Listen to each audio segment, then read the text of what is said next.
जैसे पिताजी और माताजी को पता चला कि मेरा पुत्र लौट कर आ रहा है,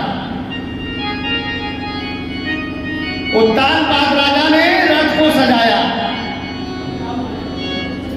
रथ लेकर आगे बढ़े। ध्रुव जी महाराज ने कहा पिताजी रथ पर नहीं बैठना है, मुझे रथ पर नहीं बैठना है।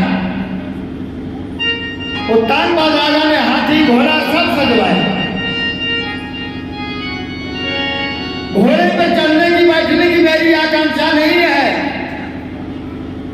ध्रुव जी महाराज जब पहुंचे महल पे तो सबसे पहले किसे प्रणाम किए? ध्रुव जी लौट कर आए तो सबसे पहले किसे प्रणाम किए? सुरुचि को प्रणाम किए कि मां तुम अगर ऐसा वाक्य न बोलती तो मैं जाता नहीं, मुझे नारायण का दर्शन न होता। क्योंकि मर्यादा पुरुषोत्तम भी जब बन जाने लगे और वन से लौट कर जब आए तो पहले किसे प्रणाम किया? कैकेयी को कि बारे मां तुम्हारे वाक्यों को मैं माना, पिताजी के वचन को माना, आज तीनों लोक में मैं विख्यात हो गया। इतना बड़ा राजा, इतना बड़ा ज्ञानी, लंकापति, और लंका पर मैं विजय प्राप्त करके आ गया। मां ध्रुव जी ने कहा भैया तेरे आदेश से तेरे वाक्यों का उल्लंघन नहीं किया, मैं चल दिया। फिर ध्रुव जी मिले किससे? पिताजी से, उत्तानपाद राजा से। ध्रुव जी ने कहा पिताजी अगर आपकी दूसरी पत्नी के प्रति इतना अनुराग न होता तो आप हमें जाने नहीं देते। आपके प्रति आस्था प्रेम होता, मेरे प्रति आप जाने नहीं देते। बहुत अच्छा हुआ आपने मुझे रोका नहीं। फिर दौड़कर ध्रुव जी कहां गए? सुनीति के पास, जो मां जन्म दी थी। ए मां, वारे मां, तेरे जैसे मां जब मुझे मिले तो तू ही मेरी मां। ऐसी मां जो बेटे को प्रेरणा दे भगवान से मिलने के लिए। अरे मां तुम सदैव मेरे साथ रहना, मेरा जब जन्म हो तुम ही मिलना भैया। और तुम्हारा आशीर्वाद है कि जा पर कृपा राम की होई और का पर कृपा करे सब कोई।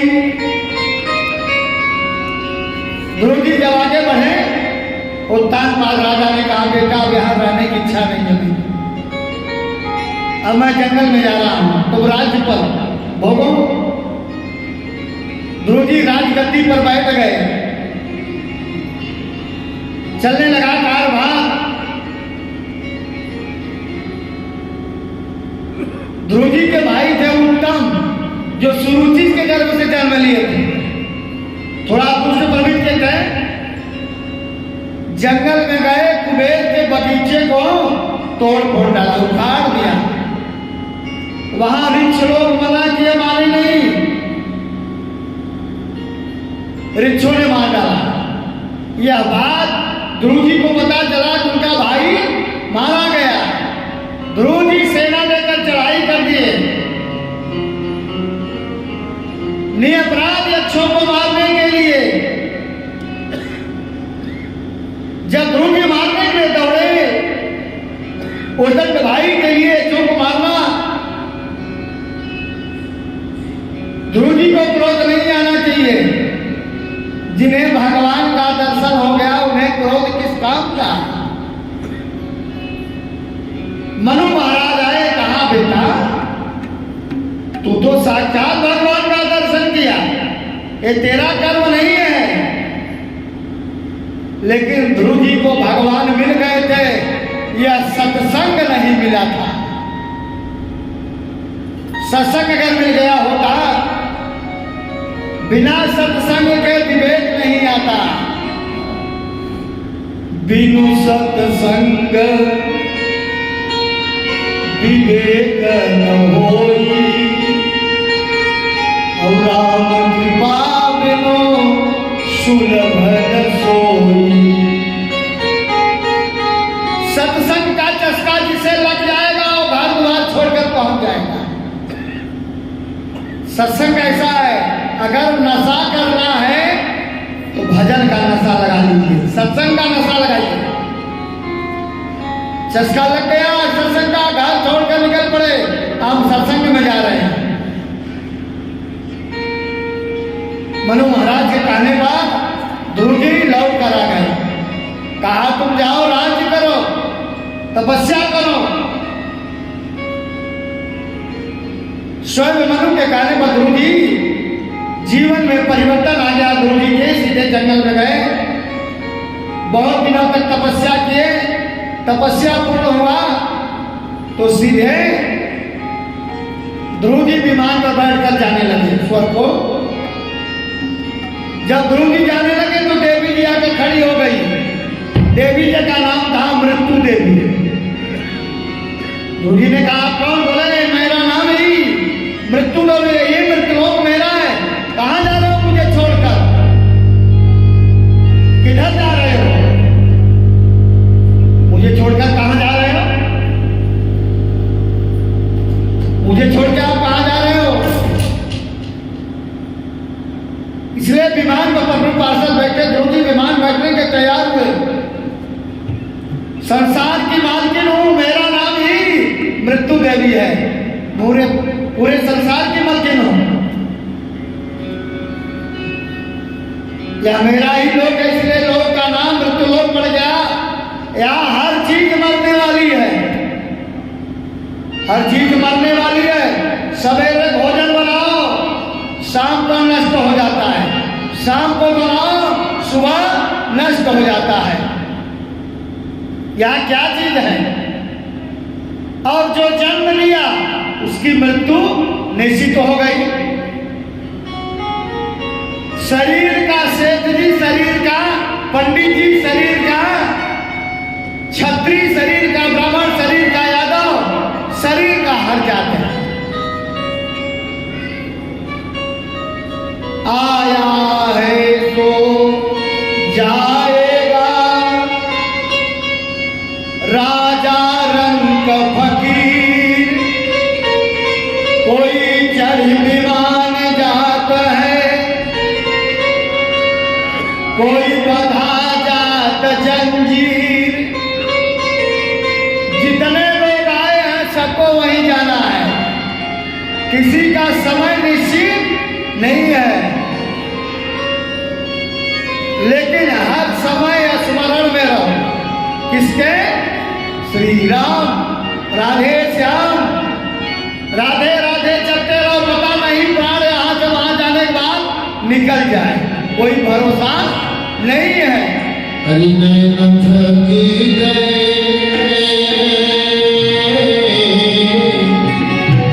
हरिनाथ की जय, राम निहारो कन्हैया को तेरे नाम करो। हरिनाथ की जय, राम निहारो कन्हैया को, हरिनाथ की जय, राम निहारो कन्हैया को तेरे नाम करो। हरिनाथ की जय, राम निहारो कन्हैया को तेरे नाम करो। कन्हैया को तेरे नाम करो। हरिनाथ की जय, राम निहारो कन्हैया को तेरे नाम करो।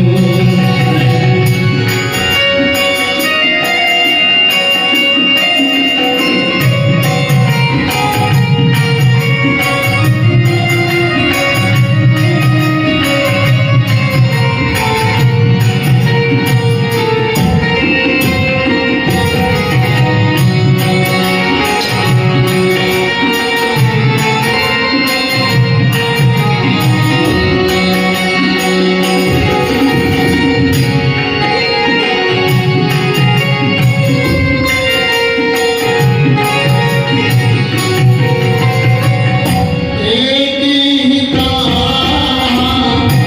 तेरा सहारा, दूजा न कोई जग में हमारा।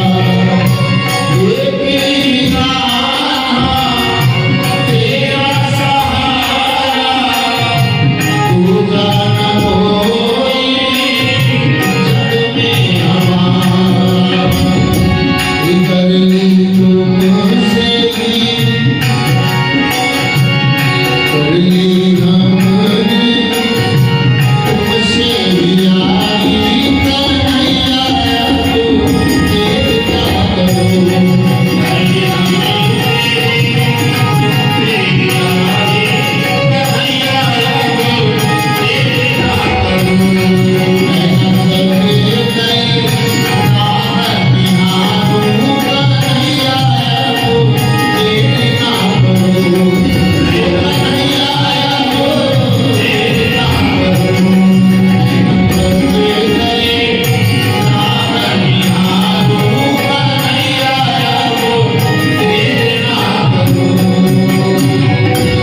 बोलिए बाके बिहारी लाल की।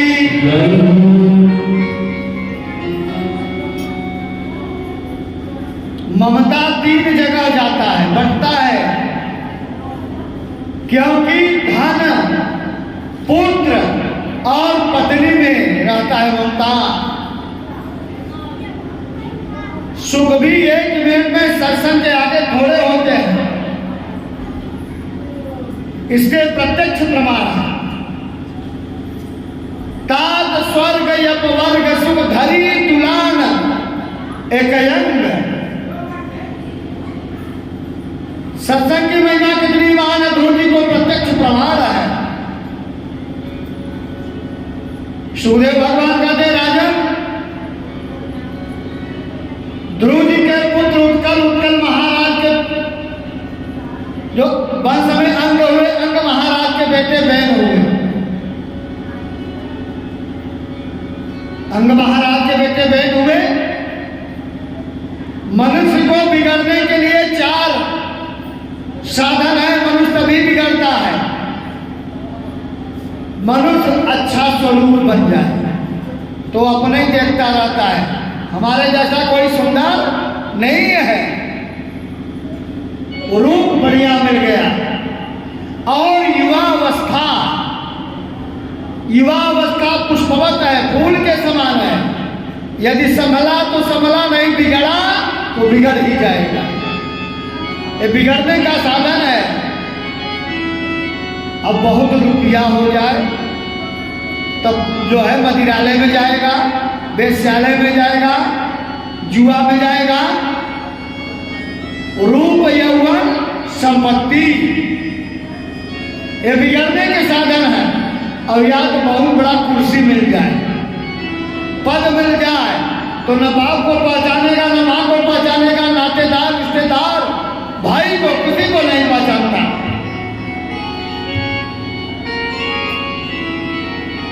बेन अंगा महाराज के पुत्र जो बेन थे,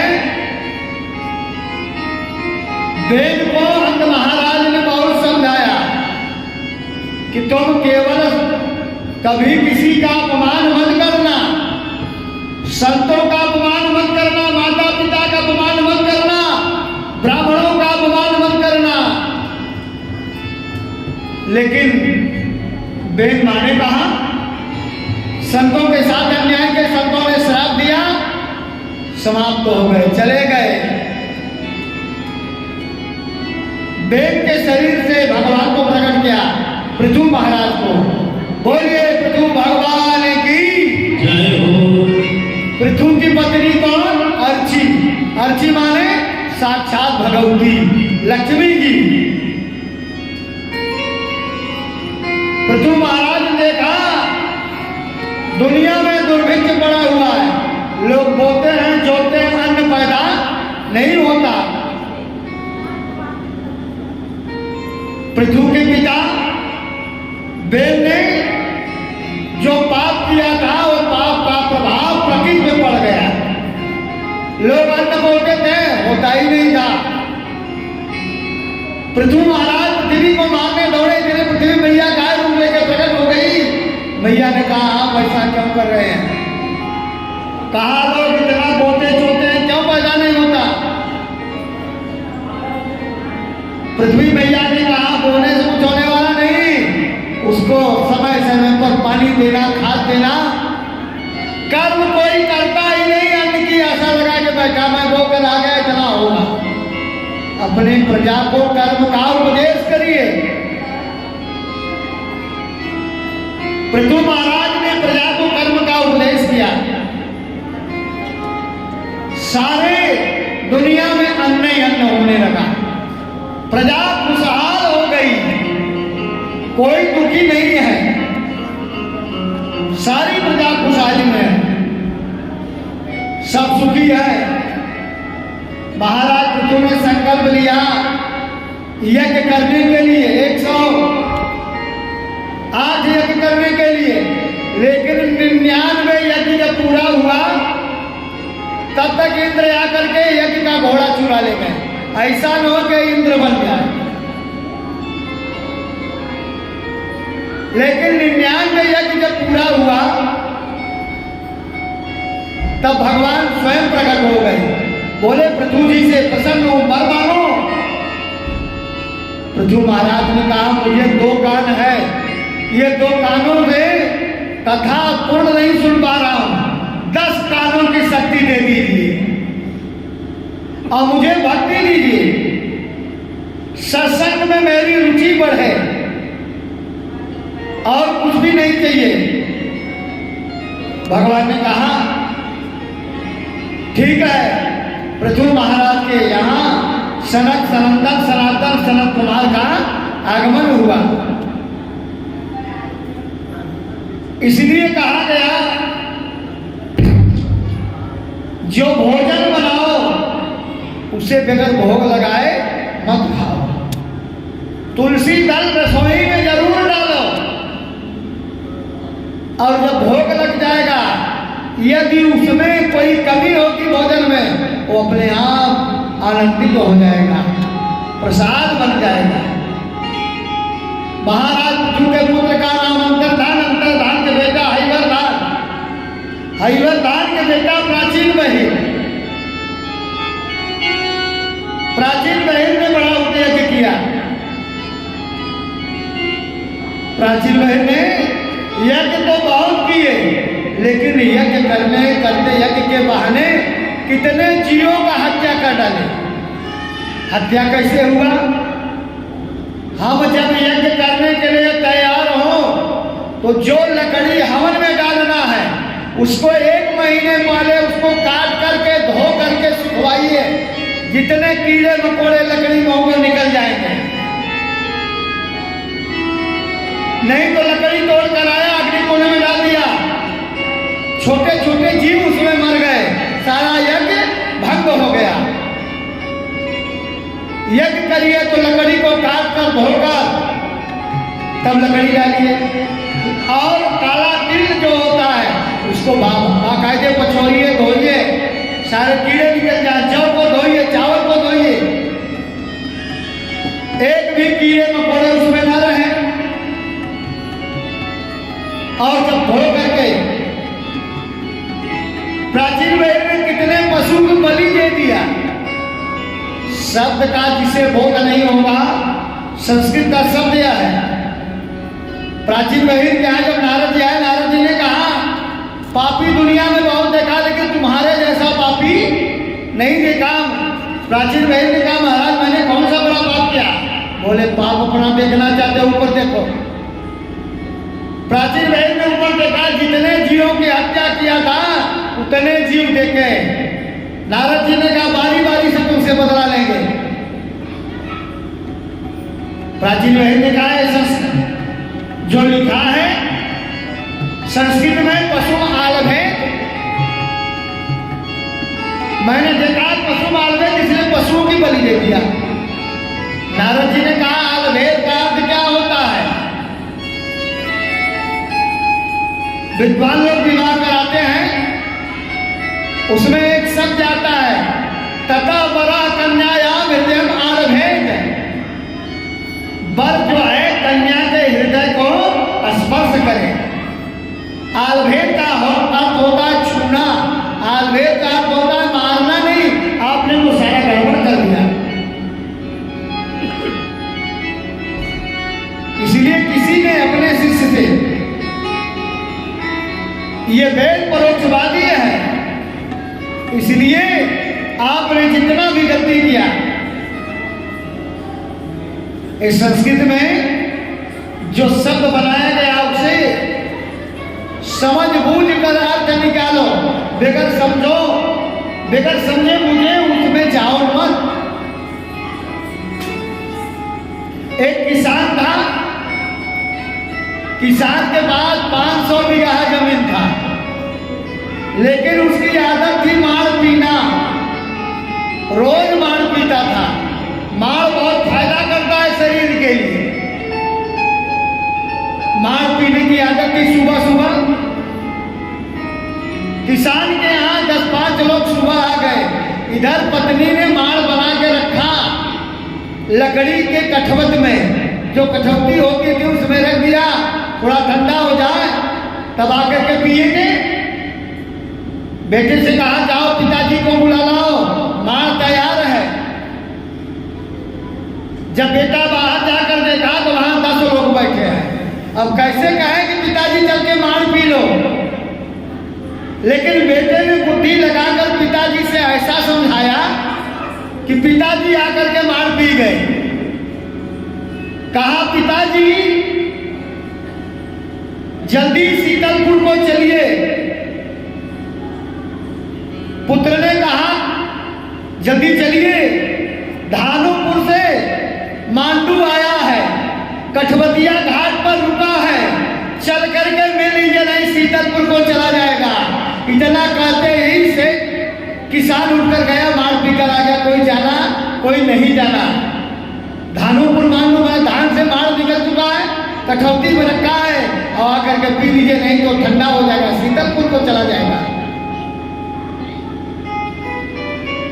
इसलिए जब आप अर्थ का सही सदुपयोग करेंगे आपके समझ में आएगा, उसका अर्थ का लाभ मिलना प्रारंभ होगा। अर्थ का अनर्थ न करिए। नारद जी ने बहुत समझाया लेकिन समझ नहीं पाए प्राचीन में। नारद जी ने कहा एक उपाख्यान सुनाया, पुरंजनो उपाख्यान। पुरंजनो उपाख्यान ना जादू अभिज्ञात पुरंजन नाम का जीव, उसके साथ में अभिज्ञात घूमते घूमते गया। बढ़िया जगह हेर रहा था, स्थान जहां पर मैं निवास करूं। तो कुछ दूर घूमते घूमते आया, नौ बार वाली शरीर थी, उसी में घुसने लगा। नौ बार वाली शरीर कौन है? ये मेरा शरीर ही नौ बार है। दो कान, दो नेत्र और दो नासिका, जिह्वा, दंत, गूदा और जितने रोए हैं, ये 10 द्वार हैं शरीर में। अष्टाचक्र नौ द्वारा देवा नाम पुरी अयोध्या, ये अयोध्या की नगरी है। पुरंजन अंदर घुस गया। अंदर गया, एक स्त्री बैठी हुई थी। पुरंजन ने पूछा, देवी आप कौन, क्या नाम है?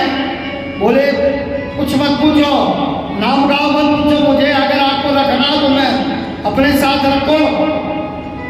पुरंजन ने कहा जरूर रखूंगा। पुरंजन जो था उसका नाम पुरंजन था ही, और उसको रख लिया, साथ में स्त्री को पुरंजन ही नाम रख दिया। अब पुरंजन खावे, पुरंजन यूं खावे, पुरंजन रोवे, पुरंजन वो रोवे, दोनों रोते खाते थे। नगर के अंदर जब गया, डंडा लेकर बैठा था विष्णुजी, जिसे हम कहते हैं मन।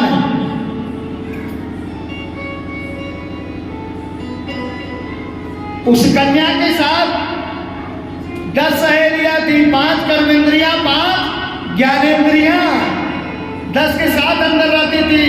अंदर बैठा हुआ था डंडा लेकर विष्णुचिन कहते हैं मन को। और पुरंजन नाम का जीव, पुरंजन हंसता है, पुरंजनियों हंसे, पुरंजन खावे, पुरंजन वो खावे। इसलिए नगर में बात कर रहे, रात्रि नगर रहने वाले लोग सो जाते हैं, पर इस नगर के प्रधान द्वार पर जब शरीर सो जाता है तो इस द्वार पर कौन रहता है? 5 फन का नाग बैठा रहता है। हमारे आपके सोने के बाद 5 फन का नाग बैठा रहता है, उसे पंच प्राण कहते हैं।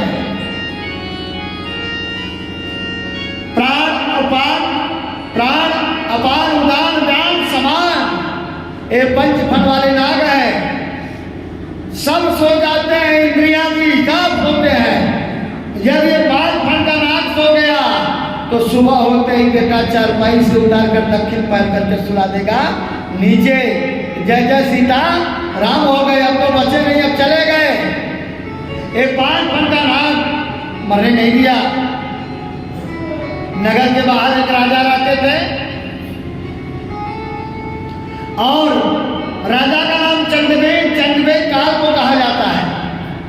काल हमेशा तैयार है ले जाने के लिए। काल से बचो, काल से बचना है। कर्म सही करो, भजन करो, सत्संग करो। हर व्यक्ति को काल ही ले जाता है, जब आएगा तो लेकर लपेटेगा, चला जाता है। काल जब चढ़ाई किया इस शरीर के ऊपर, पुरंजन और पुरंजनी के ऊपर जब चढ़ाई किया, 700 गंधर्व गंधर्वियां, 365 मान, 365 दीजिए गंधर्व गंधर्वियां, काले गोरे सबको लेकर जब चढ़ाई किया, वही 5 फन वाला नाग चढ़ाई नहीं करने दिया, लड़का ही रह गया। चंडवेद की एक लड़की थी कन्या, जिसका नाम था जरा देवी। जरा माने क्या? वृद्धावस्था, बुढ़ाई। चंडवेद ने अपनी कन्या से कहा, बेटी जरा जर्जर बनाओ, ये शरीर को थोड़ा वृद्धा बनाओ, ये जर्जर हो जाए। बहुत लड़का रहा लेकिन कुछ कर नहीं पाया। आज के युग में कोई बूढ़ा नहीं होना चाहता है। मौत की 4 घंटी बजती है, पहली घंटी बज गई तो सर के बाल सफेद हो गए। अब माला हाथ में लेकर राम राम जपो, और बाल सफेद हो गए वो 1000 रुपए का खिजाब लगा लिया कि मैं बूढ़ा नहीं हूँ, अभी तो मैं जवान हूँ, चाहे कितना रुपया लग जाए लेकिन मेरे बाल सफेद न होने पर काले ही काले रहे, मैं बूढ़ा नहीं बनना चाहता। पहली घंटी बजी और दूसरी घंटी जब बजी मौत की, तो मौत की जब दूसरी घंटी बजी तो नेत्र की ज्योति चली गई, नेत्र की ज्योति चली गई। 10, 20, 50 हजार लगाकर लेंस लगवा लिया कि भाई हम देखेंगे जरूर, फिर भी उसने माला हाथ में नहीं लिया, भजन नहीं किया। मौत की जब तीसरी घंटी बजी तो एक पैर के घुटने समाप्त हो गए, चलना फिरना बंद हो गया। फिर भी 20 लाख रुपए लगाकर जाकर बदलवा दिया, भाई अभी मैं बूढ़ा नहीं होना चाहता। मौत की जब चौथी घंटी बजी तो कमर टेढ़ी हो गई, फिर भी माला हाथ में बहुत दबा करके बोला मैं बूढ़ा नहीं बनूंगा। और 4 बार अगर नहीं संभला, 4 बार घंटी बजता है, 5वीं बार घंटा बजना ही बजना है, जाना ही जाना है। चली जा रही है उम्र धीरे धीरे, चली जा रही है उम्र धीरे धीरे, चली जा रही है उम्र धीरे धीरे, चली जा रही है उम्र धीरे धीरे। सुबह शाम और दोपहर धीरे धीरे, दोपहर धीरे धीरे, चली जा रही है उम्र धीरे धीरे, चली जा रही है उम्र धीरे धीरे। बचपन बीता जवानी बीती, बचपन बीता जवानी बीती,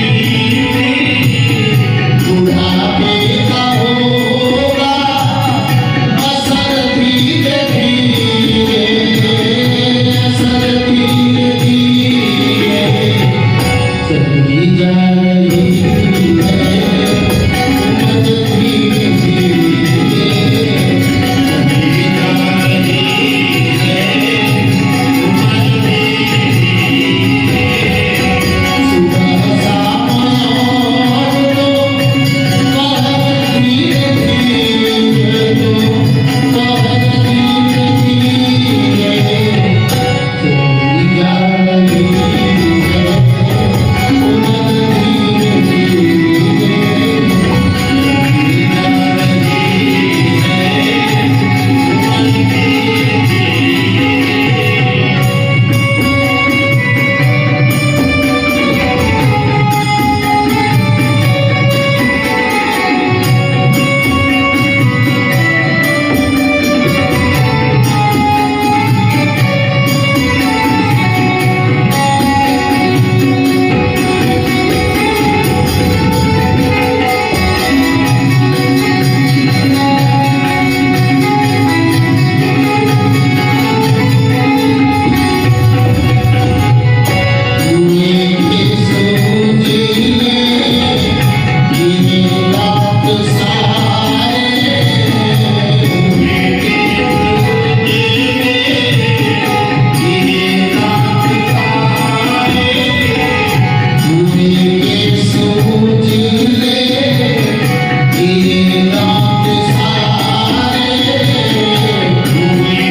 Thank you.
और मरते समय पत्नी को याद करके मरा, स्त्री बनना पड़ा।